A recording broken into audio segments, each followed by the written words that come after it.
고난을 통과한 영광이라는 제목으로 말씀을 증거하도록 하겠습니다. 오늘 이제 본문이 다 이제 잡혀가고 또 이제 그 9절에 보면은 방화, 성전과 예루살렘에 있는 왕궁 그리고 귀인들의 집, 그러니까 굉장히 큰 집들이 다 불에 탔습니다. 그리고 11절에 보면 주민들을 다 사로잡아 가죠. 12절에 보면 가난한 사람들만 남겼다. 이렇게 가장 가난한 사람들만 남겼습니다. 그리고 이제 13절부터 17절에 보면 성전에 있는 놋이란 놋은 다 뜯어갑니다.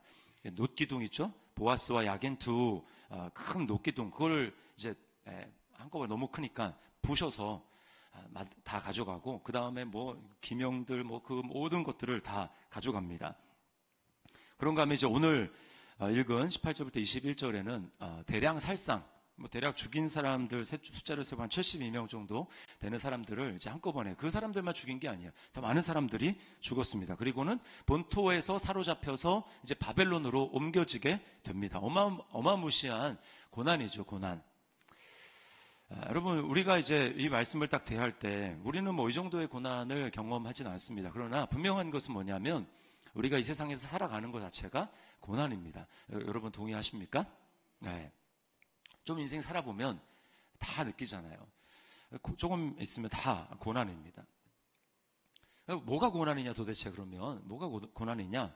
왜 고난이냐면 이제 이 세상에 사건, 사고, 고통과 고난이 너무나 많이 있고, 그리고 이 세상에는 아직 예수님이 말씀하시기를 공중권세 잡은 자, 마귀가 아직 이제 다스리고 있기 때문에 불의한 이 시스템과 체계들이 아직 있죠. 그 안에서 그리스도인으로 살아간다라는 것은 고난을 당할 수밖에 없는 그런 삶입니다. 이제 이번 주 제가 주일날 설교를 하고 또 광고를 드릴겠지만, 지금 이제 뭐 프랑스부터 시작돼서 영국 이런 나라들, 유럽의 나라들, 미국도 주별로 좀 틀리긴 하지만 대부분의 미국의 주들이 차별금지법, 이거를 이제 포괄적 차별금지법 이걸 통과시켜 가지고 이제 그냥 고난을 사서하는 거죠. 고통을 사서하는 거죠. 자녀들이 엄청난 어려움, 정체성의 혼란을 겪고 또 그것에 대해서 반대하려고 하면 부모의 양육권을 박탈당하고 하는 이런, 그래서 그냥 눈을 버젓이 뜨고 자녀들을 빼앗길 수밖에 없는 이런 상황. 이제 대한민국도 그것을 막아내지 않으면 이제 지금과는 차원이 다른 그런 고통과 고난을 겪을 수밖에 없습니다. 뿐만 아니라 개인적으로 봤을 때는 어떻습니까? 내 뜻대로 안 되는 일이 너무 많이 있어요. 여러분은 이때까지 살아가면서 이제 뭐 한 40년, 50년, 또 60년 이렇게 살아가면서 여러분의 뜻대로 얼마나 많이 되셨습니까? 여러분의 뜻대로 된 게 많습니까? 안 된 게 많습니까? 네. 안 된 게 뭐 많을 거예요. 내 뜻대로 안 됩니다. 이렇게 됐으면 좋겠는데, 희망이 있는데 그 희망이 깨어지는 때가 너무나 많이 있어요. 본인도 그렇고 자녀들을 향한 희망도 그렇고 여러 가지 많은 희망이 잘 이루어지지 않고 깨어집니다. 그런가 하면 얼마나 많은 또 사건과 사고를 당합니까? 내가 하지 않아도 뭐 뉴스에 맨날 나오는 거죠. 뭐 만취자가, 뭐 마약을 먹은 누구가 운전을 하다가 중앙선을 넘고 또는 역주행하고, 그래서 아무런 그냥 잘 가고 있는 그 사람들을 치어서 죽게 만들고 사고를 내고, 이런 일들, 뭐 내가 하지 않았는데, 또 점점 사회가 이상해지니까 사람들이 이제 정신이 다 이상해져 가지고 사회에 대한 불만을 품고, 뭐 사이코패스, 소시오패스 이런 사람들이 점점 많아지고, 묻지마 폭행에다가 묻지마 살인 뭐 이런 것을 하면 그냥 도대체 왜 이런 일이 일어나는가라고 하면서 이 세상에 살아가는 것 자체가 우리가 고통하고 신음하면서 살아가게 됩니다. 근데 대부분의 이제 우리가 그런 것도 있지만, 내가 잘못해서 나의 욕심과 또 탐욕에 눈이 멀어서 또 무지함으로 이제 그렇게 오는 고난도 있습니다. 뭐 이제 대표적으로 뭐 주식 같은 거 아니겠습니까? 주식 막 욕심해가지고 막 사서 막 올라가지고 이제 이거 있으면 집 사겠다 뭐 이렇게 하는데 이제 막 곤두박질 쳐가지고 떨어지고 막.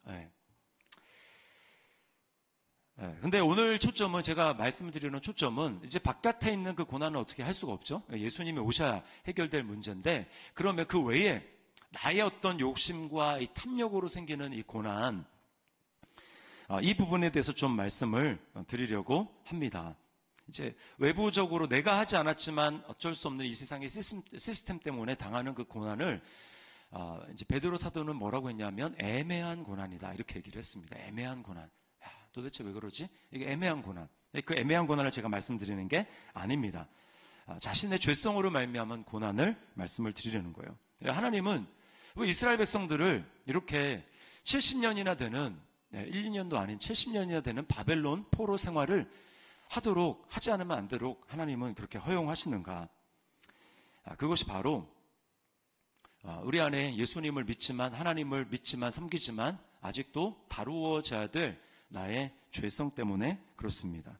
내 생각을 내려놓고 고난이 있는 이 세상에 하나님이 주시는 평안을 누리려면 내 생각이 꺾이고 내 고집이 꺾이고 그래서 하나님을 찾지 않아도 되는 평안함을 누리는 것, 하나님을 찾지 않아도 되는 편리함을 누리는 것, 이것이 인생의 목적이 아니라 하나님과 함께 살아가는 기쁨과 평안함을 누리도록 하기 위해서 하나님은 이 내 생각과 내 고집과 내 그 자아를 꺾으시는 것입니다. 그래서 바벨론의 70년이 필요한 거예요. 그 70년 동안에 하나님은 자신의 삶을 돌이켜보면서 우리가 도대체 왜 이렇게 됐는가? 우리의 삶은 도대체 왜 이런 고난과 고통 가운데 살아갈 수밖에 없는가라고 하는 것을 돌이켜보고 하나님이 보내신 선지자들을 통해서 그 하나님의 본심을 깨닫고 하나님의 뜻을 깨달으면서 그 고난 가운데 내 힘이 빠지고 내가 막 힘을 주려고 했던 그 내 힘이 빠지고 이제는 고난을 오래 겪다 보면 여러분 자기 힘이 빠집니다. 뭘 해도 안 돼요. 뭘 해도 안 되기 때문에 그냥 손을 놓고 이제는 주님의 뜻대로 하십시오. 저를 잡아 잡수십시오. 이렇게 하게 됩니다.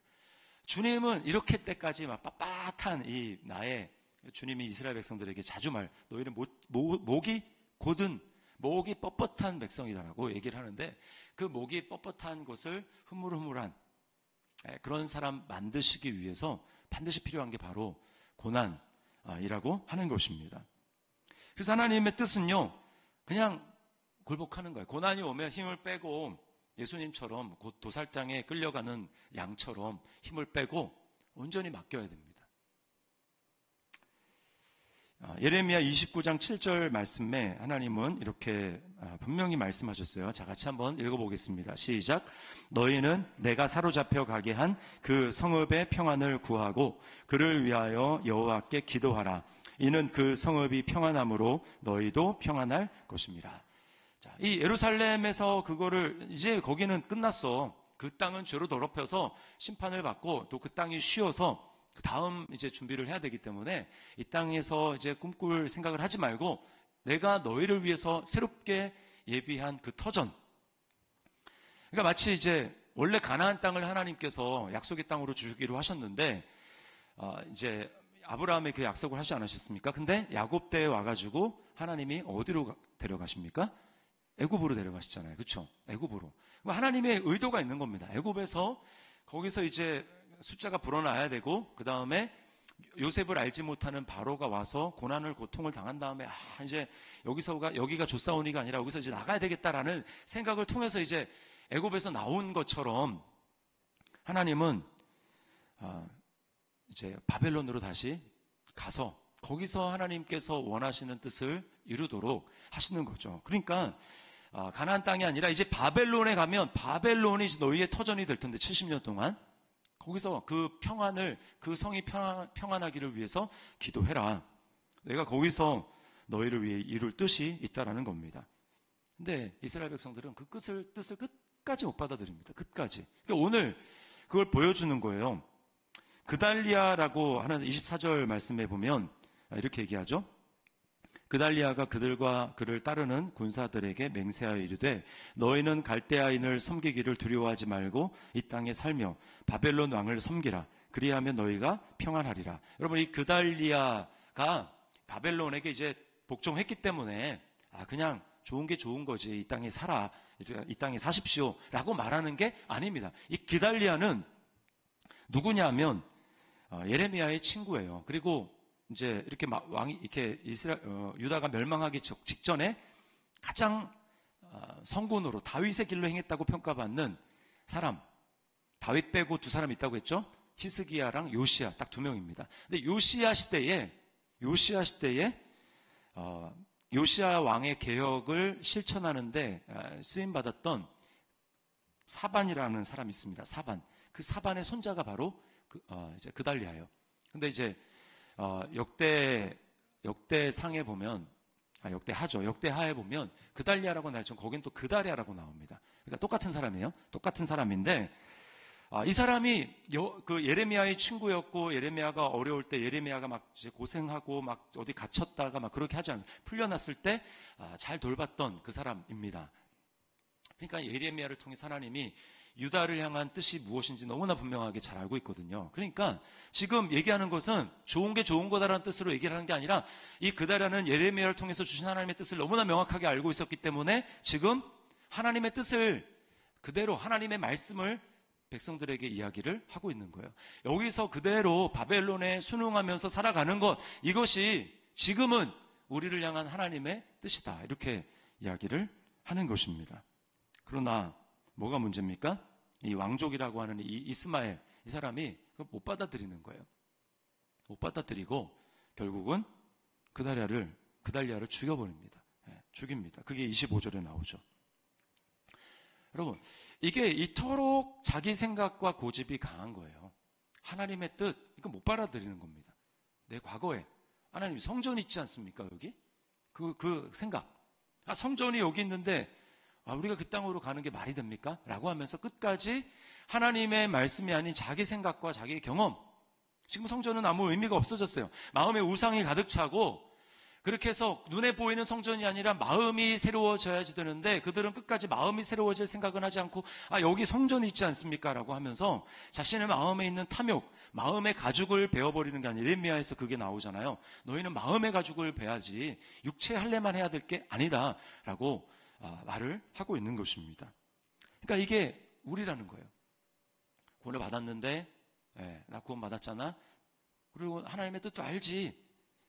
근데 그 과거의 어떤 경험에 사로잡혀서 하나님이 나에게 그때그때 인도해 주시는 그 방향으로 내 생각을 꺾고 순종하며 나가는 것이 아니라 내 고집을 끝까지 하는 것입니다. 여러분 꼭 기억하십시오.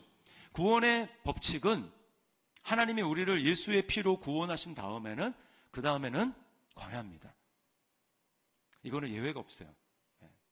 하나님의 구원을 이루기 위해서 예수님을 닮아가는 그 구원을 이루기 위해서 하나님이 우리를 구원하신 다음에 구원의 기쁨을 누리죠. 감격을 누리죠. 그 다음에는 광야입니다. 이게 성경을 보세요. 홍해 얼마나 기쁩니까? 얼마나 장엄합니까? 얼마나 하나님의 역사하심이 큽니까? 그래서 너무나 광대한 그 하나님의 구원의 역사를 보고 막 쏘고 치면서 찬양하잖아요. 미리암이 또 온 이스라엘 백성들이 막 하나님을 찬양합니다. 거기까지는 좋죠. 그러나 그들 안에 뿌리 깊게 잡혀있는 자기 생각, 자기 고집, 그리고 이전에 관습대로 살아가던 옛 습관들, 이게 너무나 강력하게 자리 잡고 있기 때문에 그것을 빼려면 이제는 광야로 가야 되는 거예요. 하나님 그들을 그래서 광야로 이끄시는 겁니다. 절기도 마찬가지입니다. 절기 보면요, 이거를 정확하게 보여주는 게 절기인데 레위기에 보면은 절기의 순서가 나와 있습니다. 처음에 하나님 백성 되려면 6월절이죠. 피가 필요합니다. 6월절 피를 발라야 구원받는 거예요. 근데 여러분 6월절 통과하자마자 바로 지내는 절기가 뭔 줄 아십니까? 무교절입니다. 무교절. 그러니까 6월절 양 죽인 다음 날부터 해가지고 무교절인데 무교절은 뭐냐면 무교병을 먹는 거예요. 누룩이 들어가지 않는 그 빵을 이스라엘 말로는 마짜라고 하는데 그거를 일주일 동안 먹습니다.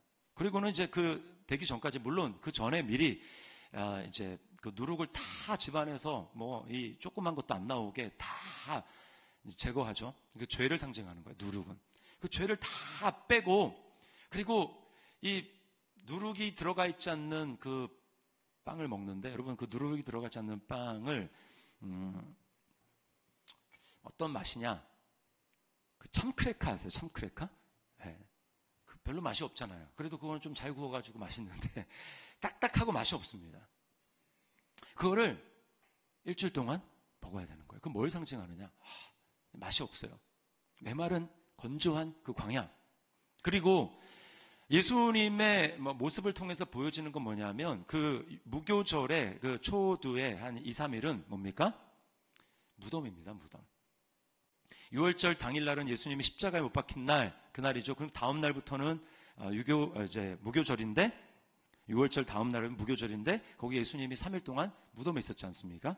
그러니까 하나님이 우리를 예수 피로 구원한 다음에 우리를 이끄는 거는 그 다음에는 내 안에 죄를 빼기 위해서 건조한 맛이 없는 고통스러운 마치 무덤과 같은 그 시기를 하나님은 우리를 통과하게 하시면서 이제 완전히 내가 예전에 가지고 있었던 내 생각과 이 세상에 때로 물들어 있는 나의 습관 이거를 하나님 물을 빼는 작업을 하시는 거예요. 개인을 보십시오. 아브라함 이삭을 낳기까지 25년 걸렸습니다. 25년. 눈에 보이는 것만 추구하며 살아가는 거예요. 근데 하나님의 약속은 뭡니까? 이삭을 주겠다. 25년 동안 기다렸어요. 25년. 안 줄 것 같아. 그러니까 막 자기 육체의 생각대로 하갈이랑 해서 이스마엘 낳고 막 고통하지 않습니까? 그것과의 싸움인 거예요. 하나님은 약속을 주시면 없는 것 같지만 그 없는 것에서 하나님을 있는 것처럼 부르시는 분이 하나님이구나 라고 하는 것을 깨닫도록 하기 위해서 눈에 보이는 게 전부가 아니고 하나님의 약속이 눈에 보이는 것보다 더 확실하다라고 하는 것을 보여주기 위해서 아브라함을 하나님께서는 그 고통의 시간을 25년을 훈련시킵니다. 무교절이죠. 광야입니다. 야곱은 거의 한 80년 걸린 것 같아요. 80년. 자기 꼼수, 자기 생각대로 이루려고 하는 그 야곱의 그 꼼수를 다루는데 하나님 수많은 고난을 허락하십니다. 야곱이 바로 앞에 섰을 때 너 나이가 몇 살이냐? 바로가 이렇게 물어보니까 야곱이 내가 137년 살았지만 험악한 세월을 보냈습니다. 라고 고백하는 겁니다. 모세는 자기 신분과 정체성을 알았어요.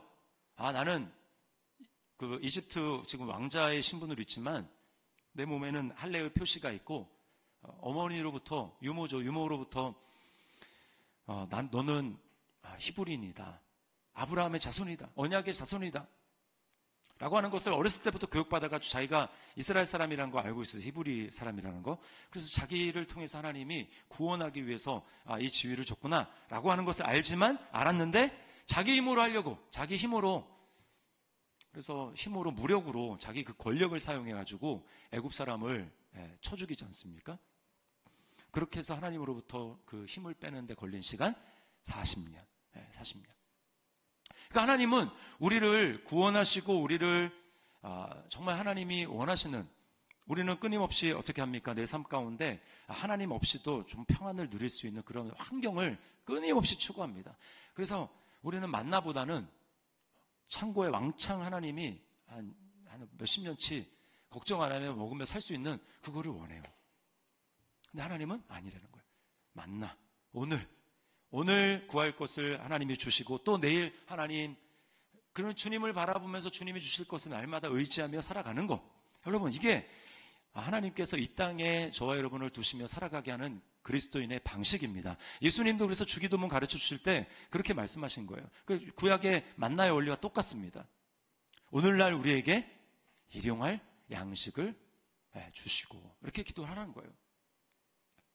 근데 우리는 끊임없이 너무나 불안하고 그런 삶을 살아가기 때문에 끊임없이 좀 눈에 좀 하나님 왕창 좀 주시지. 왜 이렇게 하나님은 이렇게 찔끔찔끔 그렇게 주시는가? 이게 불만 아니겠습니까? 여러분 그렇게 왕창 하나님 주셔가지고 잘 살아가고 있습니까?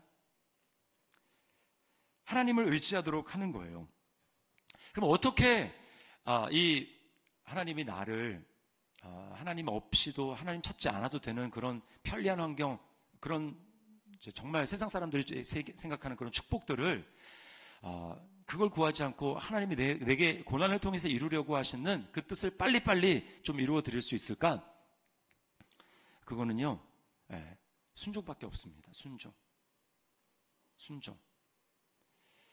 그래서 그 카톨릭에서 강조하는 건 뭐냐면 순명이라고, 거기서는 순명이라고 얘기해요. 순종이라고 하지 않고 순명. 순명은 특별히 하나님 말씀에 다 순종하려고 하죠. 특별히 자기 위에 있는 그 권위자에게 철저하게 복종하는 훈련을 시킵니다. 그거 안 되면은요, 사제 서품을 줄 수도 없고, 그리고 사제 일을 감당할 수가 없어요. 여러분, 그 카톨릭에서는 그렇게 서품 받은 사람만 사제라고 얘기하지만, 그러나 성경은 저와 여러분을 향해서 뭐라고 합니까? 우리가 바로 왕 같은 제사장이라는 거예요. 우리에게 동일하게 하나님이 주시기를 원하는 것은 뭐냐면, 영적인 그 권위 앞에 순종하는 것입니다. 순종해야 돼요. 그럴 때 하나님께서는 내게 주신 그 고난의 삶을 빨리 통과하게 하십니다. 그냥 이해가 되지 않고 때로는 불합리하게 보여도 인내하며 순종하는 거예요. 하나님 그렇게 훈련된 사람을 하나님은 사용하십니다. 쓰십니다. 그래서 내 뜻을 내려놓는 훈련을 계속해서 해야 돼요. 이게요, 꼭 이제 객관적인 지위로 나보다 높은 그런 권위만 얘기하는 게 아닙니다. 하나님은 어떤 상황 속에서 내가 순종해야 될 그 권위, 근데 나보다 이제 그 믿은 연수나 아니면 직분이나 이런 게 낮은데도 불구하고 어떤 순간에 그 사람을 리더로 세워서 거기에 순종하게 하는 훈련을 하게 하는 거예요. 근데 그렇게 하면 우리 본성이 막 엄청나게 반발을 하게 됩니다. 저도 제가 말씀을 드렸지만 이전에 사역하던 교회에서 단기 선교를 가게 됐어요. 국내 선교를 가게 됐습니다. 이제 몇 개 지역이 연합해서, 몇 개 교구가 연합해서 가게 됐는데, 거기에 이제 누가 이제 팀장으로 될 건가, 그걸 이제 담임 목사님이 정해 주신 거예요.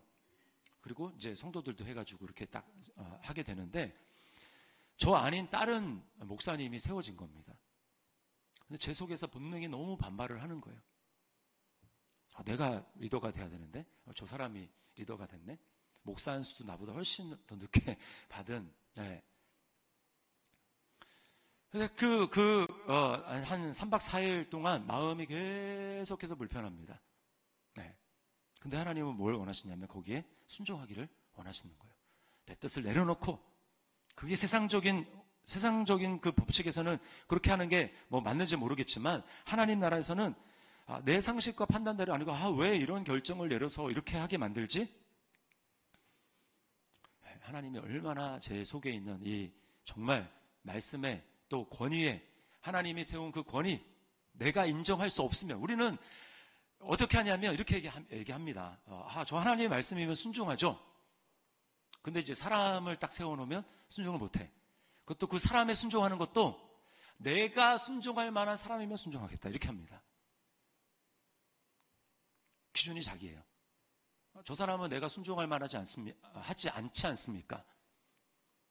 저 사람은 이렇지 않습니까? 저 사람은 이렇지 않습니까? 라고 하면서 우리는 끊임없이 자꾸 자기의 견해와 자기 생각을 하면서 그 순종의 판단도 자기가 결정합니다.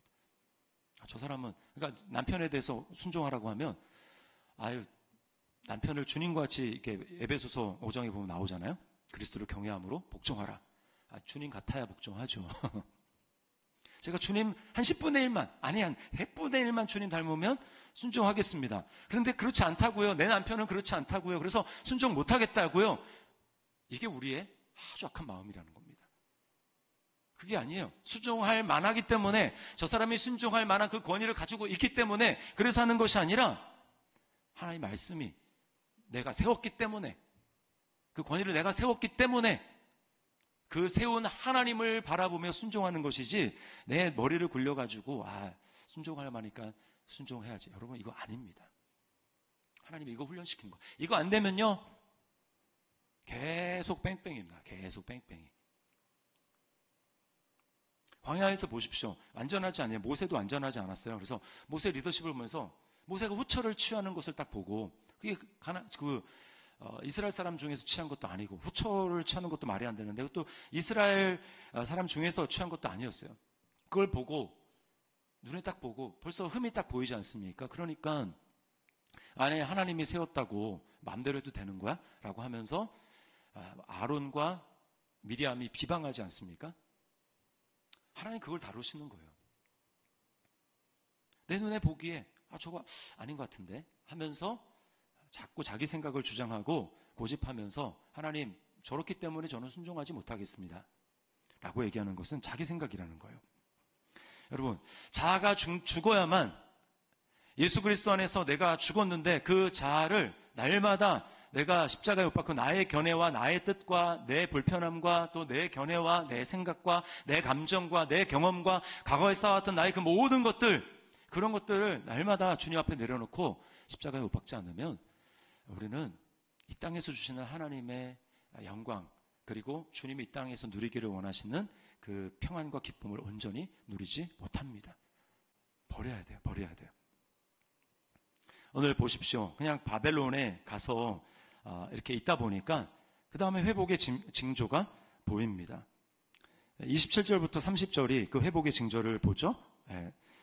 27절을 보면 이렇게 얘기합니다. 유다의 왕 여호야긴이 사로잡혀간 지 37년, 곧 바벨론의 왕 에윌무로닥이 즉위한 원년 12월 그달 27일에 유다의 왕 여호야긴을 옥에서 내놓아 그 머리를 들게 하고, 자, 37년, 이제 조금 70년 중에 한 절반 정도 좀 지났을 때 이제 기미가 보이는 것입니다.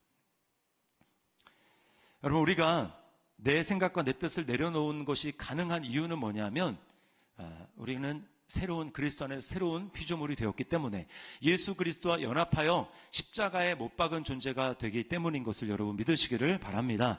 여러분, 이게 믿는 자만 가능한 거예요. 믿는 자.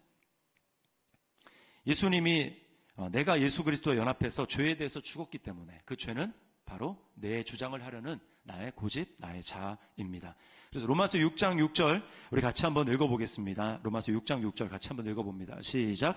우리가 알거니와 우리의 옛사람이 예수와 함께 십자가에 못 박힌 것은 죄의 몸이 죽어 다시는 우리가 죄에게 종노릇하지 아니하려 함이니, 아담의 그 죄가 자기 생각으로부터 온 것 아닙니까? 하나님 말씀대로 정령 죽어 라고 얘기하면서 하나님 말씀을 쫓아서 아무리 그럴듯해도 그거 버려야 되는데, 그렇지 않고 그럴듯해 보이는 그 자기 생각, 그게 바로 죄입니다. 근데 죄의 몸이 죽어 다시는 우리가 죄에게 종노릇하지 아니하기 위해서 예수님과 함께 십자가에 우리가 못 박혔다고 이야기를 하는 거예요. 그러면 어떻게 해야 되는가? 로마서 6장 10절과 11절을 같이 한번 읽어봅니다. 시작. 그가 죽으심은 죄에 대하여 단번에 죽으심이요 그가 살아계심은 하나님께 대하여 살아계심이니, 이와 같이 너희도 너희 자신을 죄에 대하여는 죽은 자요 그리스도 예수 안에서 하나님께 대하여 있는 살아있는 자로 여길지어다. 아멘. 예수님이 단번에 자기 뜻을 내려놓고 십자가에 못 박으심으로 하나님의 뜻을, 죄에 대해서 단번에 끝장내신 것처럼, 죽인 것처럼 우리도 예수님과 함께 연합된 내가 죄에 대해서 단번에 죽었음을 기억하고 날마다 내 생각을 앞세우고자 하는 그 나의 자아를 십자가에 못 박음으로 말미암아 하나님의 뜻을 내 안에 살아계시는 예수 그리스도가 드러나는 삶. 신앙생활은 너무나 간단합니다. 어떻게 보면 복잡한 게 아니에요. 근데 우리가 너무 안 죽으려고 하다 보니까, 안 죽고 좀 어떻게 예수님을 따라가고 신앙생활을 할 수 있는 방법이 좀 없을까 찾아보니까 여러 가지 많은 것들을 나오는데, 여러분, 신앙생활은 그게 아니라 날마다 죽는 게 신앙생활입니다. 여러분 믿습니까? 네, 날마다 죽는 게 신앙생활이에요. 그거 외에는 방법이 없습니다. 이렇게 날마다 나를 부인하면서 주님의 길을 따라가게 될 때 내 안에 살아계시는 예수 그리스도가 점점 더 선명하게 드러나게 될 줄 믿습니다. 그래서 요한복음 14장 21절에 이렇게 얘기하는 겁니다. 나의 계명을 지키는 자라야 나를 사랑하는 자니, 나를 사랑하는 자는 내 아버지께 사랑을 받을 것이요 나도 그를 사랑하여 그에게 나를 나타내리라. 여러분, 예수님이 나타나는 삶을 살기를 원하십니까? 네, 그렇다면 순종입니다.